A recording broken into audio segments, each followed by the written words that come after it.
Despite the lies and propaganda spewed by the mainstream media, the American people know how they feel.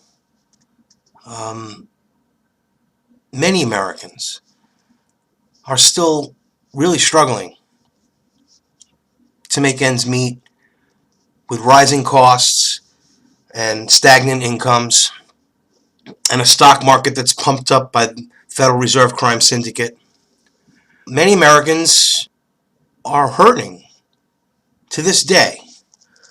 They talk about these recoveries, these lies, especially when it comes to the Federal Reserve.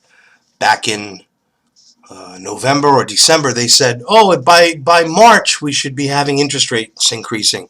And now, closer to March it came, he said, oh, it's going to be June. And, of course, it's not June. They're not raising interest rates. And what does this do when you don't raise interest rates? Well, some of the banks, central banks in Europe, are actually negative. They actually have a below zero fund rate. This is very dangerous, and it's designed to collapse and fail. Anyone with 12th grade mathematics could figure this out. The economics of it is it's going to wipe out the middle class, is what it's going to do. Put everybody into poverty. Little by little, or all at once, or actually little by little and then all at once, because it'll continue. It's continuing this downward spiral. Many U.S. states can't balance their budgets. A majority of the states are making cuts, tapping all their reserves, or facing shortfalls, despite what's going on in the stock market and the national economy that they propagate everywhere. Oh, it's better, it's getting better, it's getting better. All they can do is say it's getting better as it gets worse, because, let's face it, there is an image here in the Obama regime to maintain. It's so plastic, it's disgraceful. And of course, deceptive. And even those that follow him and the ideologies that he represents, this Marxist, communist, collectivist ideology, enslaves the very people that support it. Ultimately, I mean, this is a historical fact. Believing that the government can provide for you everything that you need. The reason America thrived and America has become the great republic that it is because it is indeed a free republic where the individual rights are to be protected, and those rights are inalienable, given to us by our Creator, and the only country that's ever flourished as a result in thousands of years. So this little 200-year thing is not just an anomaly. It's unprecedented in history. But they're taking it back because it works, and the elite want their one world totalitarian socialist government where all aspects of human life are under their control. The food, everybody's happy, they're all going to be happy because of the propaganda, and they'll actually love their servitude. Aldous Huxley.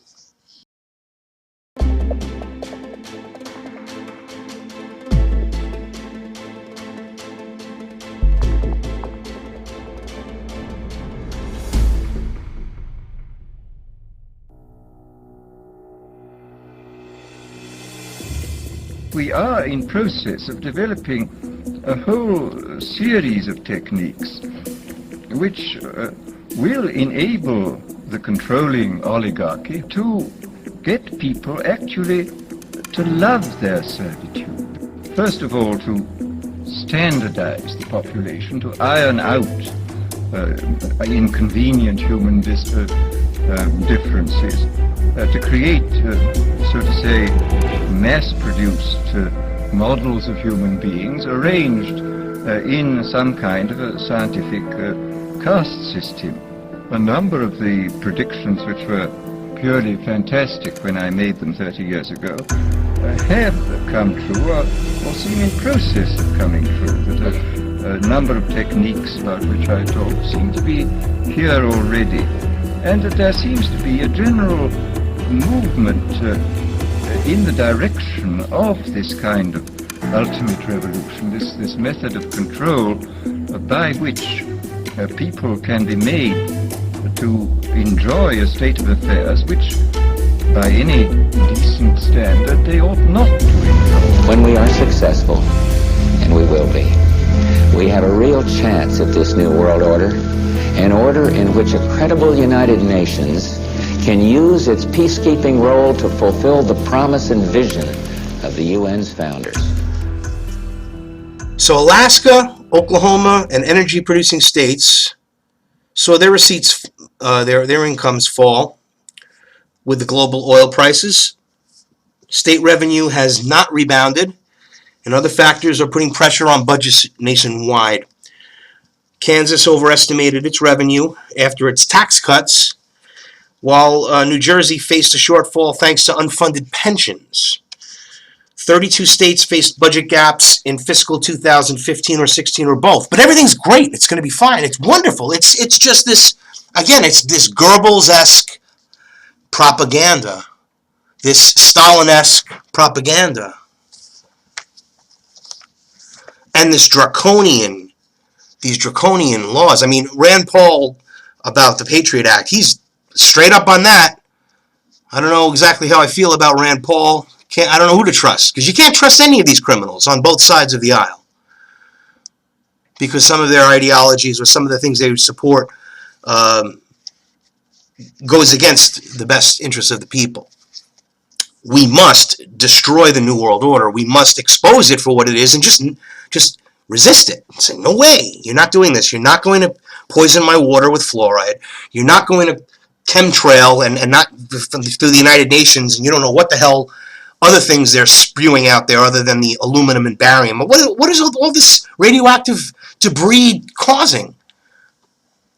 They talk about global warming and rise in Obama going to the fundraiser, disguising it as a commencement speech. Raised $1 million last night here in Connecticut, in Stamford, with 30 friends that paid $33,000 a plate to get favors from Duverus. That's right. And he disguises it under the guise or under the premise of having to go to the Naval Academy in Groton for the commencement. That's what brought him to Connecticut. Yeah. And these parties are both controlled by the same forces that are working for the elite goal, which includes depopulation. It includes stealing of all the wealth first, and then once they have control over everything, and the governments, and destroying the sovereignty of all nations, as they are intending to do, and to crush all religions, as they are intending to do, they will succeed if we allow them. So that's why we must understand, whether it's 2 weeks, 2 months, 2 years, or 200 years, this is where it's going. And it will enslave our progeny if we allow it. This is their goal. It's been going on. It's constant. That's why America's history is so important. That's why it is so important that out of all of these thousands and thousands of years, going back to Mesopotamia and Babylon, and all of the ancient civilizations, Egypt, and the mystery religions, of course, are what the elite, the mystery schools, the elite hold the secret knowledge of the ages. They have all of this bullshit on the television about aliens and all of this, Jesus was an alien, and all this technology came the Nazis met with the aliens, Nazi aliens. Believe what you wish to believe about that. The fact is that in all of history, until very recently, in the timeline from Mesopotamia, we have moved into this New World Order, into this phase where pharmacologically we can be adapted to have different thinking. DNA splicing, DNA editing, changing, all of the experiments, the mind control experiments with Ewan Cameron and MK Ultra, all of these ways of manipulating and Project Mockingbird to control the press. We are under an assault all day long. So 32 states faced budget gaps in fiscal 2015 and 2016, or both years. That's what they're facing or up to. So we're still in the thick of this financial malaise, as Jimmy Carter would have called it, right? The country is in a malaise. That got him. He lost the election over that one, didn't he? Another one, another globalist, another one-worlder, another United Nations nut, trilateralist. These people believe they're doing good things. And look, honestly, Jimmy Carter has done good things with the Habitat for Humanity. I think that's a wonderful project. I think that's a great thing. And he's right about Israel, too. And people don't want to look at it that way, but unfortunately, this is the truth. Israel there's some issues here with the treatment of the Palestinians, serious issues, and I'm being polite, because isn't this the pot calling the kettle black? No wonder it's talked about with benevolence that Israel treats to the Palestinians. Their benevolence is far from that. Palestinian families lose their homes. They're thrown out of their homes into the street because somebody's coming from a Jewish family coming from someplace else, an immigrant, right, from another country coming to Israel, because every Jew is welcome. I think they give them money to come, and they take them out. They take the family out. They just put them in the street. The army harasses the people in a police state fashion, but you're going to believe whatever the media tells you to believe. And now all of a sudden I would be considered an anti-Semite for speaking the truth. You see, this is the Machiavellian deception that we're under here, ladies and gentlemen. It's insane. If I was living in Israel, I would be for all of these oppressed people. I would say this can't happen, and they probably would take me away, figure out a way to get rid of me, because they operate a lot differently. It's interesting, considering what happened with the Nazis and the treatment of the Nazis against the Jews. The Jews treat the Palestinians not much different. But I digress, because we have our own problems here in this country. Spending on things that we need, education, road repair. Well, actually not education, because that's Common Core, but people have to be educated. They just have to stop this Common Core. Common Core is insane. But our roads and our infrastructure is crumbling. Bridges are going to crumble. There are earthquakes going to come. And guess what? The elite want it all to come. Let's come. Why do you think they don't fix anything? It's not because of the money. It's not because of the money. You remember who ran all those electrical lines 100 years ago? 100 plus years ago? 120 years ago and up to now. Wow. You know who did it? J.P. Morgan. That's who funded it. He started it. Okay? Rothschild money. They have the money. They have the money. They have the money to stop world hunger, too. They have the money to do everything. But they're working towards this goal. So, here in America, we see this continuous problem. These Detroit, Stockton, California, other bankrupt cities, and they bombed out Berlin, they look like. And we're talking about major destruction. And they don't show that on the news either. Did you ever notice that? You notice why? Why wouldn't they show the true Detroit? Or Stockton, or any of these other cities that have gone bankrupt? And others are facing them. There are states that are facing bankruptcy. This is what I'm talking about.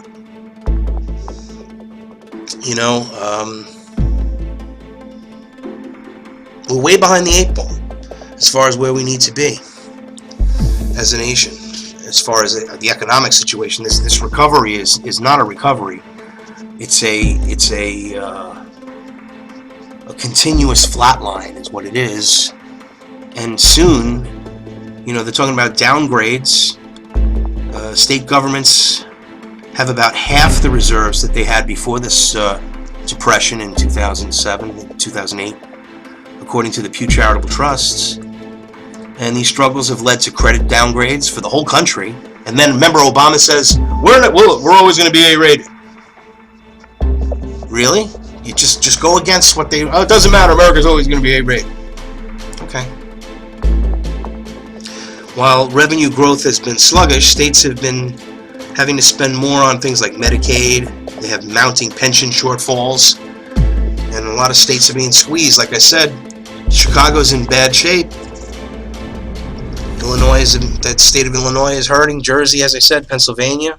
The situation has become so bleak in some states that taxes are required just to make the ends meet, which is insane because the government is too big, both state and federal. Certainly, we're destroying ourselves by creating this behemoth. Some states have smaller government. The smallest is I think it's New Hampshire. They have people have nobody actually stays there in the state house. They just come. They have a desk. I think that's great. We need to get back to the founding principles. We have serious trouble here.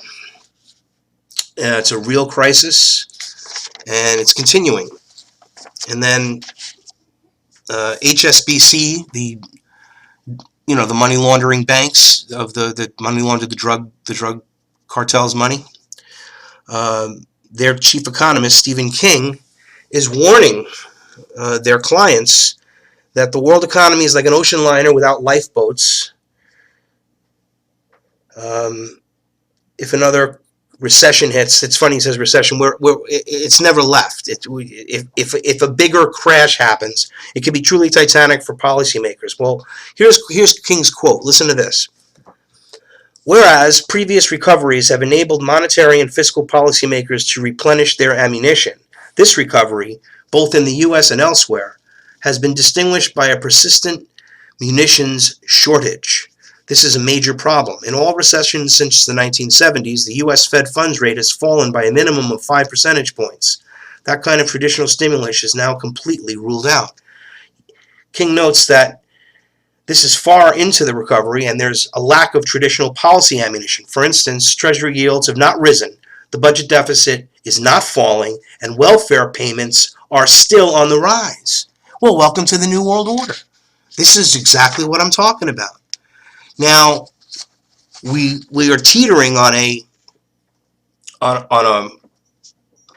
edge of collapse, financial collapse, economic collapse, societal collapse, and the globalists are drooling to have this be the crisis, the great crisis that they've been working towards. They just have to make sure all of their hidden infrastructures are in place so that they can continue their control when the world emerges from the chaos, order out of chaos. But what can it be? Well, this King guy, who's a big shot over there at the drug money laundering HSBC, wage growth will hurt corporate earnings and reduce the share of corporate profit contributing to U.S. gross domestic product. It also doesn't help that worker productivity is low, by the way. In turn, households and businesses will lose confidence in the economy, and the equity bubble will burst with collapsing stock prices. Inevitable. It will happen. It will happen. Non-bank financial systems such as insurance companies and pension funds will increasingly not be able to meet future obligations. This will cause a huge demand for liquid assets, forcing people to rush to sell despite no matching demand, triggering a recession. A depression, actually, is what it will trigger. Forces beyond the Federal Reserve's control, including the possibility that China's economy and its currency could collapse, and that's true too. Here we go. As could continued strength in the U.S. dollar. So this is what's happening. Weak commodity prices could also collapse in several emerging markets. The U.S. dollar they're looking to replace it. China is looking to replace it. They're working on BRICS, which is the alliance between Brazil, Russia, India, China, and Singapore. They're all working on trading together under their own currency. This is going to destroy the American dollar. They've been planning this. This has been going on for 10 years at least. It's been coming out. Now, the Federal Reserve itself could cause the next recession by raising interest rates too soon. That's why we have these rates. They can even drop them because they need to have all of the right pieces have to be in place when they pull that trigger and destroy the economy. They've done it before. They did it with the European Central Bank in 2011, causing economic problems, and the Bank of Japan in 2000. Let's keep going back to all these other banks that have had issues. And the IMF Bank is really the only one that's up there. They have a 3-to-1 debt ratio, as opposed to all these other countries and banks. Central banks have 77-to-1 ratios of assets, hard assets, gold to their liabilities. So we are in a serious trouble. But the IMF Bank isn't. The bank of last resort isn't in trouble. Okay?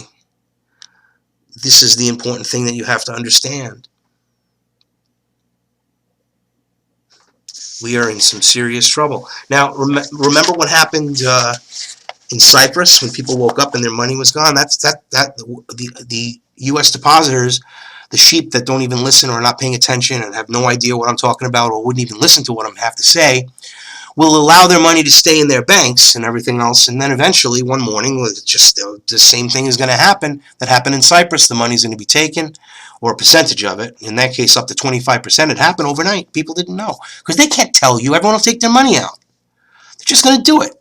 They did it before. They'll do it again. Come on. Wasn't even a slap on the wrist. Nobody even nothing even happened except Iceland. Iceland went for it. They said, okay, and they arrested the bankers, they put them in prison, and they took back their money system, which is what we need to do here. Restore our constitutional republic before it's too late. Because right now, look, the Greek banks are in the same likelihood that their capital controls and deposits will freeze, according to a rating by Moody's.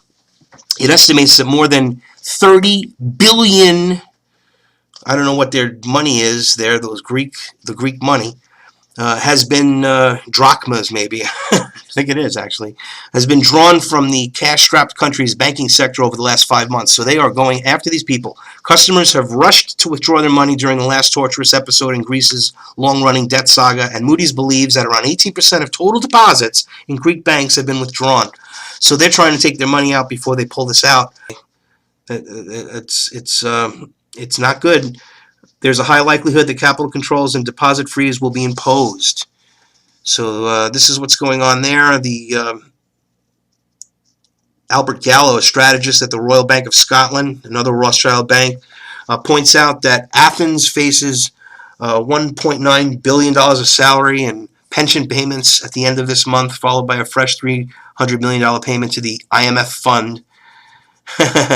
But they don't have the money, so they're going to have to work out a deal. Yeah, the IMF nation killers will work out a deal. They'll take over the water infrastructure of the country, for example, and now they control the water, and they'll take over other aspects of the economy. And this is what they do. This is what they did in Argentina. This is what they did in many countries. They are the nation killers. It's modus operandi, going back basically to the end of the war. They have destroyed nations, taken the wealth and resources of nations, and guess what? We're next. It's just like in that movie Independence Day. Pretend that the aliens are the IMF bank, and they go around from nation to nation, stealing the wealth and resources instead of stealing all the natural resources. They steal that too. And that's why we have all of this bullshit going on here with this collectivism with carbon taxes, for mileage taxes. I think they're going to try this in Oregon. They're going to start charging people for how many miles they drive. in taxation. I mean, where are we going in this country, ladies and gentlemen? They're going to charge us, they're going to come up with some solutions for global warming, which is just spending a ton of money that somebody's going to siphon for some bullshit project that has no conclusion, that they can put a little bit of an infrastructure together that they pay for and then skim all the rest of it. That's what's going to happen. That's what's going to happen. If you start paying taxes to the Rothschild Bank, carbon taxes, and now they're going to do the same thing here. The money never... Do you ever notice they keep raising the taxes, but your streets still look like shit? There's never any money to fix the streets. It never looks right, wherever you are in your city and town. I mean, they take much more than and provide far little for the amount they take. So we are in trouble here. And what is the solution for this? These crazy globalists, these insane people want? How to end this this problem of always all these booms and busts? Well, they say make cash illegal. That's right. Forcing everyone to spend only by electronic means from an account held at a government-run bank would give the authorities far better tools to deal with recessions and economic booms, so writes Jim Levis. Gordon Brown promised to end boom and bust, but a cashless world would have given him far more chance to achieve it, academics suggest. Now, a proposed new law in Denmark could be the first step towards an economic revolution that sees physical currencies and normal bank accounts abolished and gives governments futuristic new tools to fight the cycle of boom and bust. Listen to this bullshit. The Danish proposal sounds innocuous enough on the surface. It would simply allow shops to refuse payments in cash and insist that customers use contactless debit cards or some other means of electronic payment. Officially, the aim is to ease administrative and financial burdens, such as the cost of hiring a security service to send cash to the bank, and is part of a program of reforms aimed at boosting growth. There is evidence that high cash usage in an economy acts as a drag. Really. But the move could be a key moment in the advent of a cashless society. Once all money exists only in bank accounts, monitored or even directly controlled by the government, the authorities will be able to encourage us to spend more when the economy slows or spend less when it is overheating. This may all sound far-fetched, but the idea has been developed in some detail by a Norwegian academic, Trond Andresen. In this futuristic world, all payments are made by contactless card, mobile phone apps, or other electronic means, while notes and coins are abolished. Your current account will no longer be held with a bank, but with a government or the central bank, the Federal Reserve. How nice. They probably love it. They can't wait. It'll save them tons of money printing. Tons in printing costs. Banks still exist and still lend money, but they get their funds from a central bank, not from depositors. God have mercy.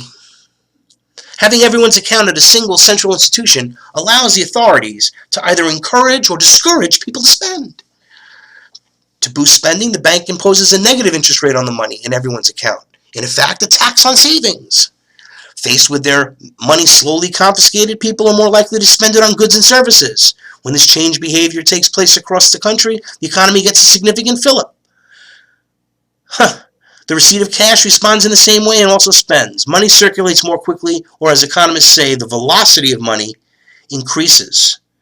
What about the opposite situation when the economy is overheating? The central bank or government will certainly drop any negative interest on the credit, but it could go further and impose a tax on transactions. It's slavery, ladies and gentlemen. So whenever you use money in your account to buy something, you pay a small penalty. That means people are less inclined to spend and more inclined to save, to reduce economic activity. Such an approach would be a far more effective way to dampen an overheated economy than today's blunt tool of a rise in central bank official interest rates. God have mercy. If this sounds rather fanciful, negative interest rates already exist in Denmark. That's where it was. And the central bank charges depositors 0.75 pence a year. I don't know what that figure is. And in Switzerland. At the moment, it's easy for individuals to avoid seeing their money eroded this way. They can simply hold banknotes stored in either a safe or under the proverbial mattress. But if notes and coins were abolished, and the only way to hold money was through a government-controlled bank, there would be no escape. Apart from the control over the economy, there would be many other advantages for the New World Order cashless society. such as a system that is much cheaper to run based on, of course, there's no more bank run. No, they don't have the Federal Reserve to print their money anymore and coin the money. They could just, well, they basically just push a button anyway. It's on a computer screen. Forgery, of course, is impossible, as are robberies. Electronic money is an inclusive and convenient system given poor and rural sectors of an economy where cash machines and bank branches may be few and far between, and not all people have accounts. So banks will start just physical buildings, you won't need them anymore. And you don't have to worry about identity theft, I guess. You'd have to. That would be the only thing, or somebody getting into your account, hacking you, which is probably what they'll do constantly, because who do you think's behind all this hacking anyway? So they're going after this. Electronic money. You won't have to have cash machines. You won't need banks. And you cut down on the black economy because you can't buy anything. How are you going to buy something? You can't use your credit card to buy crack, I guess, right? Well, maybe you could. Who knows? I don't know. The New World Order is capable of anything.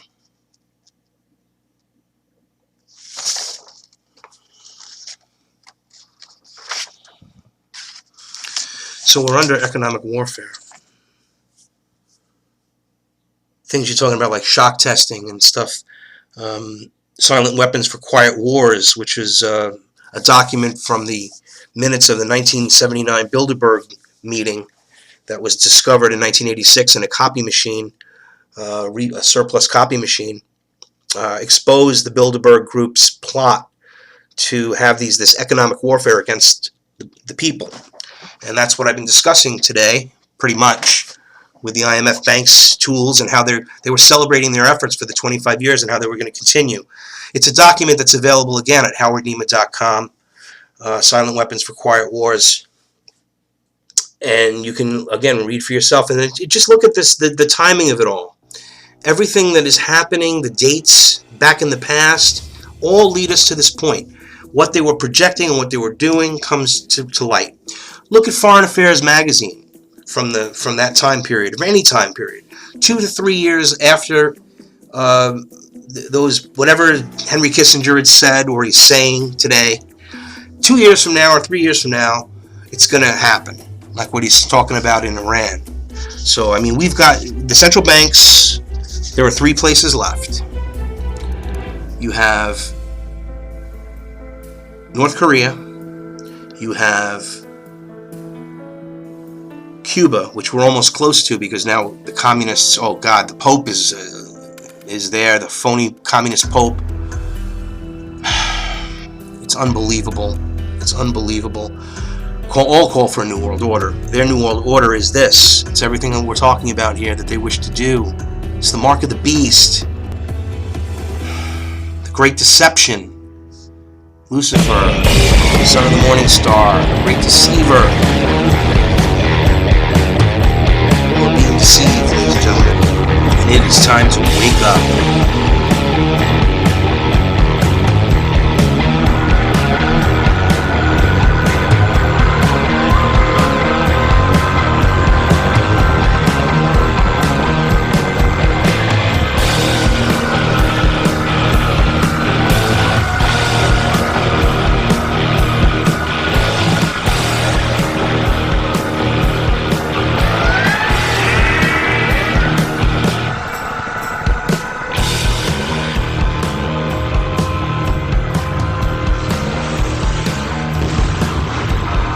We'll tell you any shit you want to hear. We deal in illusions, man. None of it is true. But you people sit there day after day, night after night, all ages, colors, creeds. We're all you know. You're beginning to believe the illusions we're spinning here. You're beginning to think that the tube is reality and that your own lives are unreal. You do whatever the tube tells you. You dress like the tube. You eat like the tube. You raise your children like the tube. You even think like the tube. This is mass madness, you maniacs. In God's name, you people are the real thing. We are the illusion. Viewers are encouraged to share and download this fair use information on your own channels, blogs, and websites. Share the truth.